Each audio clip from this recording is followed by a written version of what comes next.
తెలంగాణ ప్రభుత్వం ప్రతిష్టాత్మకంగా నిర్వహిస్తున్న ప్రజాపాలన కార్యక్రమంలో భాగంగా హన్మకొండ జిల్లా కమలాపూర్ మండలంలోని దేశరాజుపల్లె గ్రామాన్ని పైలట్ ప్రాజెక్టుగా ఎంపికైంది.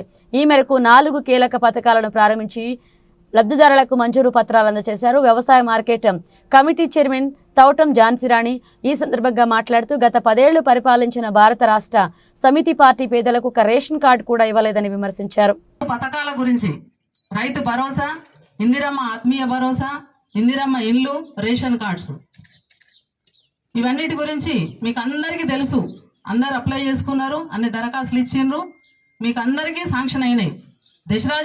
దేశరాజుపల్లె ప్రజలందరూ చాలా అదృష్టవంతులు. ఇలాంటి అవకాశం కొంతమందికే వస్తుంది. మండలంలో 23 గ్రామాలు ఉంటే రేవంత్ రెడ్డి గారు ఒక దేశరాజుపల్లి గ్రామాన్ని ఆదర్శ గ్రామంగా తీసుకొని మీ అందరి మనసును గెలుచుకున్నారు రేవంత్ రెడ్డి గారు.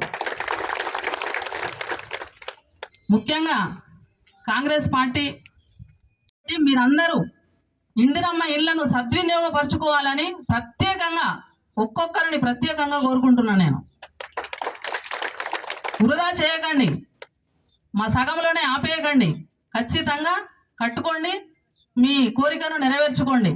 ఈ కార్యక్రమానికి విచ్చేసేటువంటి మన మార్కెట్ కమిటీ చైర్పర్సన్ గారికి, అలాగే వైస్ చైర్పర్సన్ గారికి, మరియు ఈ కార్యక్రమంలో అన్ని తానే మోస్తున్నటువంటి మా మండల అభివృద్ధి అధికారి బాబు గారికి, మరి ఎంపీఓ గారికి, అలాగే ఈ కార్యక్రమంలో ఏ పథకాలు అయితే ఆ పథకాల యొక్క మండల అధికారులైనటువంటి డిప్యూటీ తహసీల్దార్ గారికి, ఏఓ అగ్రికల్చర్ గారికి, మరియు ఇందిరమ్మ ఇండ్లు దాని శాఖ వారికి, మరి ఈ కార్యక్రమంలో ఈ విలేజ్ యొక్క స్పెషల్ ఆఫీసర్ గారికి, మరి అత్యంత ప్రతిష్టాత్మకంగా చేపడుతున్నటువంటి ఈ 4 పథకాలను దాదాపుగా 1 వారం రోజుల నుంచి ఒక